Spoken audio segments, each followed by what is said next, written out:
If you say that someone is living in a good life, you mean that they are living in the comfort and luxurious life, because they are living in the better life. Welcome to Better Life, the podcast project by Cerita Andy.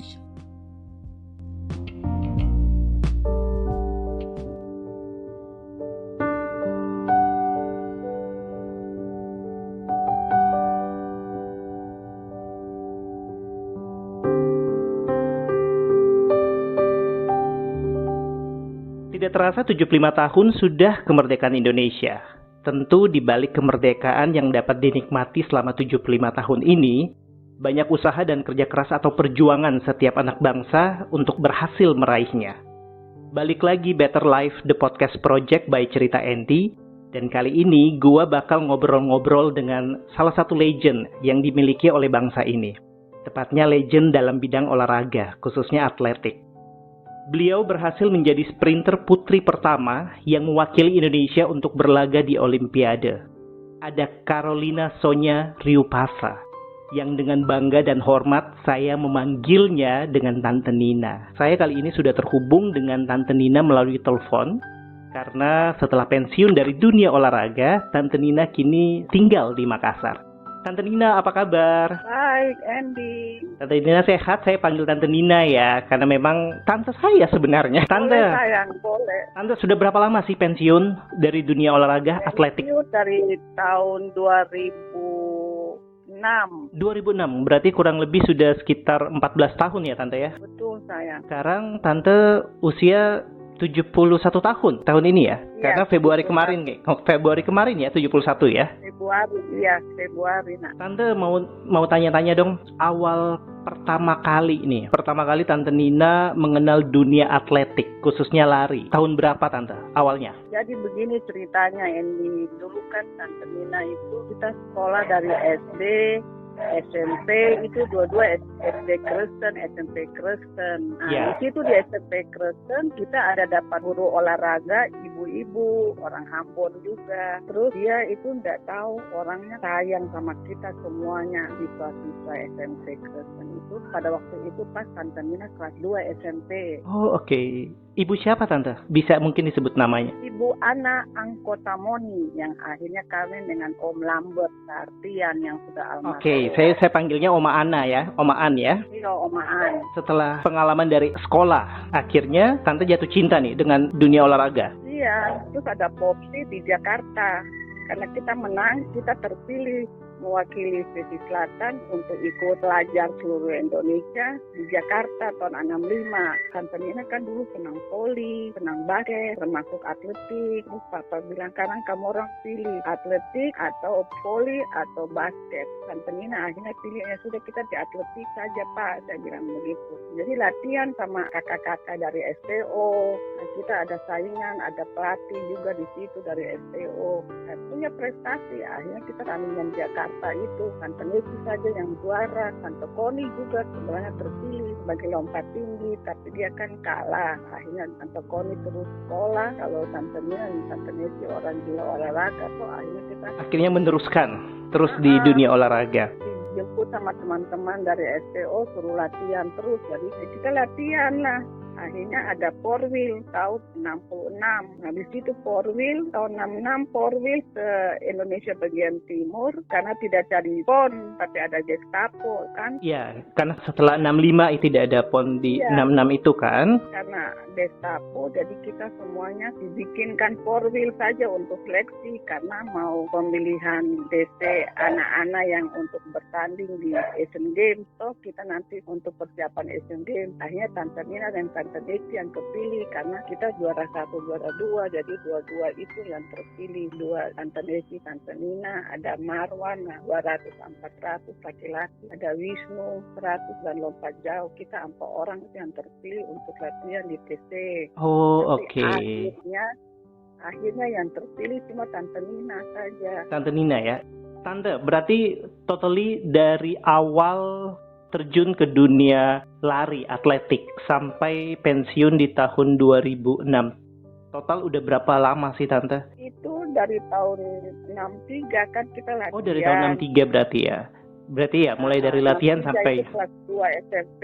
oke. Mulai latihan-latihan. Berarti sekitar 43 tahun ya Tante ya? Ya kalau umpamanya hitung-hitung sih udah nggak kehitung lagi nih. Iya, lebih Bukan dari nenek-nenek. udah lebih dari 40 tahun lah di dalam dunia Iya. lari. Tante, kalau berhasil menurut Tante, karena kan setiap apa yang dicapai, setiap keberhasilan itu kan pasti ada usaha dan kerja keras dan panjang, bukan waktu yang sedikit untuk meraih sebuah keberhasilan. Betul. Menurut Tante Nina sendiri, berhasil dari kacamata seorang Tante Nina itu apa? Jadi begini Andy, Tante Nina itu tahun 66 karena pernah ke luar negeri, itu yang menjadi pemacu untuk semangat latihan terus. Sehingga ada 4 tahun kemudian, tahun 70 itu ada Asian Games di Bangkok lagi. Tahun 70, itu yang Tante dapat medali perunggu ya?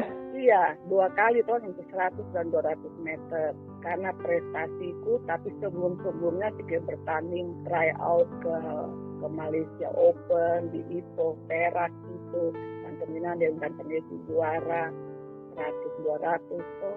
Habis itu ada kejuaraan Singapore Open, begitu. Sehingga itu diseleksi oleh Jerman Athletic Federation, itu DLFO. Oke, itu yang akhirnya Tante diundang untuk berlatih 4 bulan di Köln ya? Cologne, iya. Ya, di Köln ya? 4 bulan di sana, 4 bulan atau 3 bulan Tante? 3 bulan lebih. 3 bulan lebih ya, berlatih di sana. Itu satu-satunya dari Asia atau ada berapa orang sprinter dari Asia? Ada 18 atlet Asia dari 6 negara. Dari 6 negara. Jadi Tante Nina latihan di sana, Tante Nina bisa pecah rekor 100, 200 dan 400 di sana. Iya. Yang pertama tahun 70. Saya dapat data nih dan bangga dan sangat bangga. Karena Tante Nina adalah salah satu orang yang masuk ke dalam, kalau kita searching di Google, itu akan keluar pertama kali ada di dalam Wikipedia. Tante Nina pecahin rekor nasional bahkan ya, di 3 nomor itu ya? Iya, di sana pecah rekor nasional di 100 dari 12.2 menjadi 11.7. Tante Nina pecah rekor di sana. 200 meter dari 26,2 atas nama Ibu Fabanyo, Tante Nina bisa pecahkan dari 24,2. 24,2. 400 meter atas nama Suratni dari 66 jadi 64. Wow. Iya, Tante Nina pecah rekor. Nah, karena pecah rekor, tahun depannya 72 langsung diundang lagi oleh Jerman untuk latihan persiapan Olimpiade tahun 72 itu. Nah, akhirnya Tante Nina menjadi sprinter putri pertama dari Indonesia yang berlaga di Olimpiade kan? iya, 2 kali. 2 kali, ya betul. 72 dan 76 ya? Di Munchen dan Montreal ya? Montreal, Kanada. 2 kali. Pada saat menjadi sprinter putri pertama yang akhirnya membuat Indonesia bisa berlaga untuk dunia atletik lari di Olimpiade. Bagaimana perasaan Tante Nina saat itu? Bangga, nah. Orang namanya dari daerah ke Jakarta saja sudah hebat kan. Betul. Nah, itu yang ditunjukkan jadi pemacu untuk latihan terus. Bisa kepanggil, kan panggil TC tahun 66 itu. Tapi tahun 70 dipanggil lagi TC. Terus try out, terus Tante Nina ikut Universiade tahun 70 di Roma, Italia. Terus tahun 72. 72 ya, yang di Kanada, yang di Munchen ya? Tahun 72 di Munich, itu iya, Olimpiade di Munich. Pada saat Olimpiade 1972 itu kan juga Tante juga berlaga di SEA Games kan? Tahun yang sama, 1972 ya Tante ya? Aduh, SEA Games itu banyak, nah. Sampai dengan, pokoknya aku retired itu waktu mau Asian Games tahun 78. Tahun 78. Udah latihan di Jerman 3 bulan, udah capek sendiri-sendiri. Atau pulang gara-gara politik, akhirnya kita digagalkan berangkat kan. Oh, oke. Langsung Tante Nina gantung price. Aku pikir, saya udah buang waktu, tesis, sekolahku tidak selesai-selesai. Kan pada waktu itu SPO cuma 3 tahun, ASMI cuma 3 tahun. Harus memilih sebenarnya ya? Iya, pilihan kalau olahraga dan atletik. Tante Nina pikir, sudah tak kalah orang Makassar, Iya. tak kalah. langsung aja tetap konsentrasi di atletik. Dengan atletik Tante Nina bisa try out kiri kanan kan. Punya pengalaman yang luar biasa ketika ada hal yang harus dikorbankan ya Tante ya. Betul. Akhirnya kan aku kalau ditanya, Caroline sekolahnya apa? Aku bilang aku cuma sampai SMA. Aku bilang aja gitu. Kenapa mesti malu kalau cuma SMA? Betul.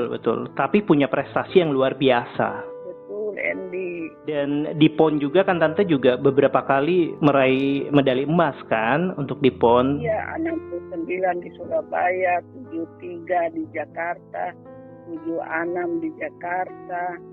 Terus 3 tahun 79 tahun di Jakarta itu tuh langsung Tante Nina retired kan.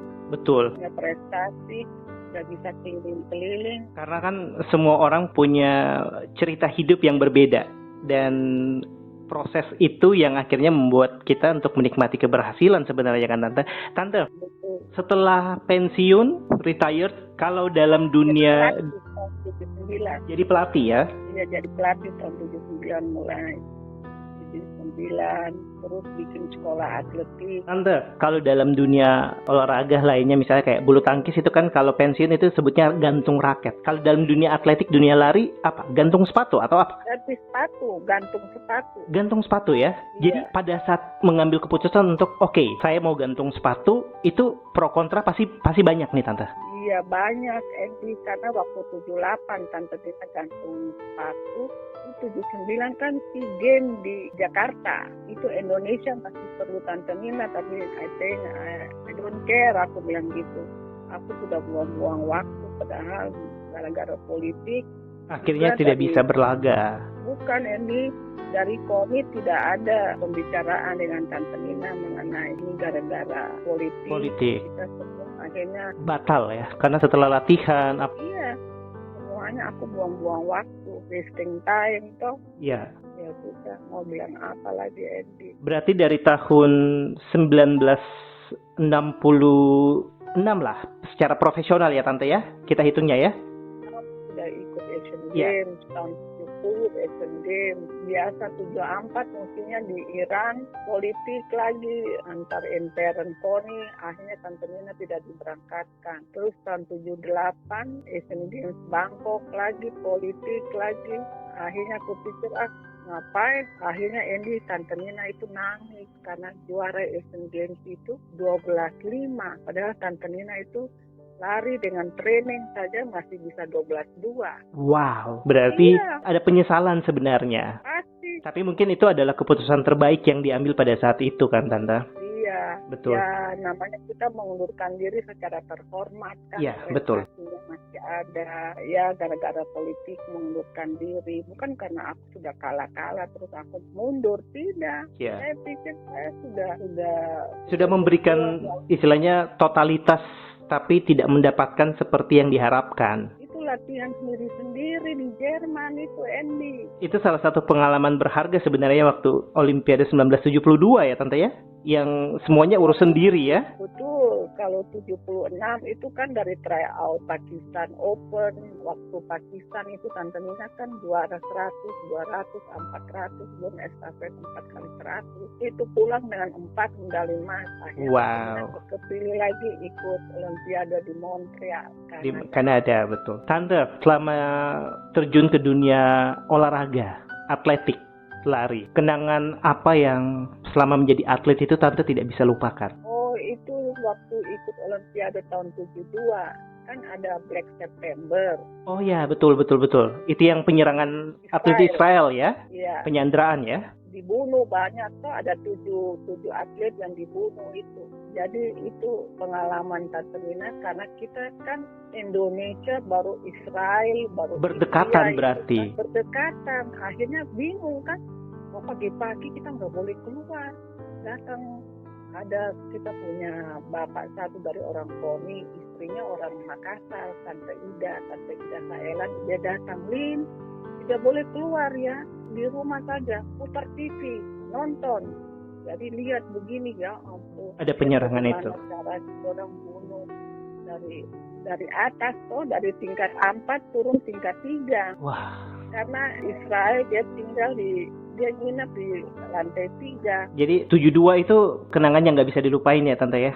itu saja yang tidak bisa dilupa. Pengalaman itu kan pelajaran yang berharga ya Tante. Kita nggak tahu kalau kita tidak mencoba. Kalau kita tidak berdoa juga kita semangat. Nah itu juga sebagai uji coba. Toh kita pernah diterlantarkan apa segala, tapi namanya mental berjuang. Saya pikir Tuhan Yesus ini kali saya kasih tunjuk saya punya prestasi.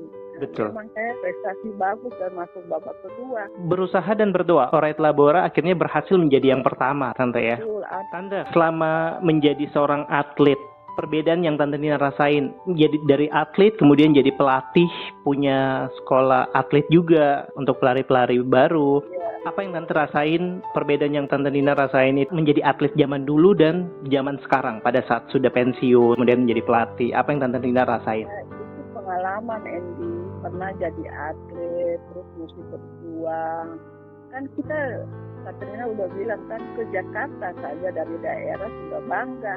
Apalagi pernah ke luar negeri toh. Ya, itu sesuatu yang luar biasa. Kita ke luar negeri, ke Malaysia Open, Singapore Open, itu ikut Pakistan National Games, ikut macam-macam. Akhirnya kejuaraan Asia tahun 73, semuanya. Akhirnya itu yang bikin Tante Nina bisa, ya maaf bukan sombong, bisa keliling dunia. Betul. Cuma dengan kaki kan. Betul. Walaupun orang bilang dia kan bukan S1, bukan level 1 itu kalau kita ikut penataran. Atletik itu dapat sertifikat level 1 bahwa pernah mengikuti atletik internasional IAAF. Tapi kan Tuhan memberikan talenta buat tiap orang itu beda-beda ya Tante. Andy, Tante Nina bilang sama teman-teman, aku tidak level 1, aku level 4. Tidak S1, aku S4. SD, SMP, SMA, sama S-Teler. Dengan sertifikat S-Teler saya bisa bikin mardi pecah rekor Asia. Betul. Dengan pengalamanku saja sama pengalaman ikut penataran kiri kanan. Saya punya sertifikat yang pengalaman kiri kanan, tapi belum yang IAAF punya itu. Saya masih bisa bawa atlet-atlet bertanding kiri kanan. Pengalaman itu kan yang membuat kita untuk tahu bagaimana proses dan hasilnya. Kalau kita tidak coba prosesnya, kita nggak akan tahu hasilnya kan Tante? Betul. Tante, pengalaman itu guru terbaik lah. Dan memang, akhirnya dengan kita belajar, akhirnya berhasil untuk menjadi yang pertama seperti apa yang Tante Nina alami kan? Iya betul. Tante, punya pesan-pesan nggak untuk masyarakat Indonesia, khususnya anak muda? Supaya dapat meraih keberhasilan. Andy, itu kan Tante Nina cuma ingat zamannya dulu ada Pak Bob Hasan, kalau kirim atlet bertanding, tinggi latihan sampai bisa 10 orang, walaupun zamannya Tante Nina nggak punya uang, belum ada Pak Bob kan, waktu itu Pak Bob belum duduk dalam kepengurusan, masih tanggungan KONI kan nggak punya uang, jadi kirimnya cuma satu-satu saja, tinggi bertanding 1. Nah, dengan Pak Bob sudah tidak ada lagi, semua atlet ya Kanina, orang panggil saya kan Kanina, walaupun ada ibu atau apa, saya enggak mau ada dia punya gap antara betul. Ibu dan saya bilang Kanina saja. Kanina harapkan kalian mesti kasih tunjuk prestasi. Dengan prestasi ya mudah-mudahan ada pengganti Pak Bob yang bisa kirim kalian tinggi bertanding kiri kanan. Kan Tante Nina begini-begini juga bisa bertanding kiri kanan atau tidak ada dapat sponsor ya. Iya, prestasi apapun prestasinya itu adalah sebuah prestasi, hasil kerja keras. Betul. Apapun hasilnya harus disyukuri ya Tante ya. Saya sekolahnya sudah tidak betul, kenapa saya mesti wasting time? Betul. Saya mesti bangga saya punya orang tua dengan saya punya prestasi. Ya, apapun hasilnya, prestasi adalah prestasi karena itu adalah kerja keras kan Tante. Harus selalu disyukuri karena kalau tidak dengan prestasi kita tidak bisa dikirim kemana-mana. Betul, karena kan dari proses itu kan tidak selamanya kita begitu proses awal langsung jadi nomor 1. Ada proses yang harus dilewati. Iya, saya dulu nomor 4 sudah putus asa, tapi papaku dia selalu bilang, Nona latihan terus, siapa tahu masih ada kesempatan ke depan. Ini kan kamu orang baru 2 SMP, besok tahun depan ada pertandingan popsi lagi, tahun depan masih ada korbi lagi, tahun depan masih ada kejurnas nasional lagi. Jadi jangan putus asa, latihan terus. Akhirnya aku ikut papaku punya saran, ya puji Tuhan masih bisa punya prestasi. Betul. Masih bisa keliling dunia, masih bisa Orang ngomong ini, aku juga pernah kok dalam hatiku ya. Itulah prestasi kenang-kenangan, ada sertifikatku, ada nama tercantum bahwa pemegang rekor nasional, terus pernah juara, 2 kali ikut Olympic Games, 2 kali ikut Universiade, 2 kali ikut kejuaraan Asia, mewakili benua. Tantanina terpilih juga. Dan yang paling membanggakan adalah menjadi pelari putri pertama mewakili Indonesia untuk berlaga di Olimpiade. Iya, 2 kali Olimpiade. 2 kali, betul. Itu semua tidak bisa diganti dengan uang, dengan apa, tapi bersyukur untuk setiap proses itu ya Tante. Akhirnya dengan tekun melalui setiap proses yang ada, akhirnya berhasil. Tante Nina, terima kasih udah ngobrol-ngobrol, sudah sharing mengenai keberhasilannya Tante Nina dan sangat membanggakan buat Indonesia.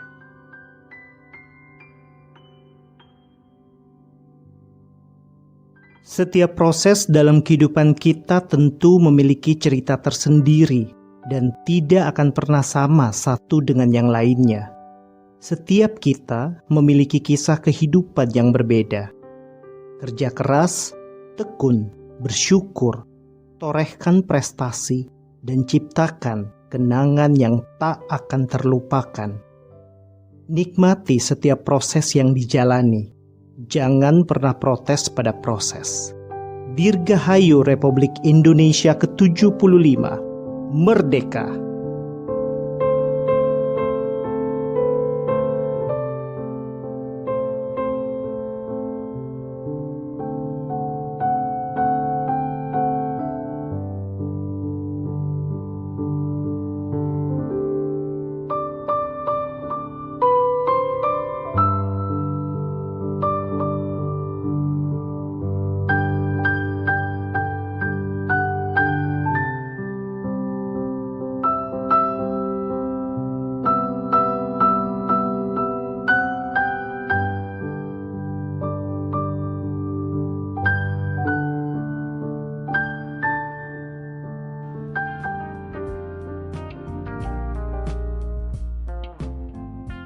Thank you for listening Better Life, the podcast project by Cerita Andy.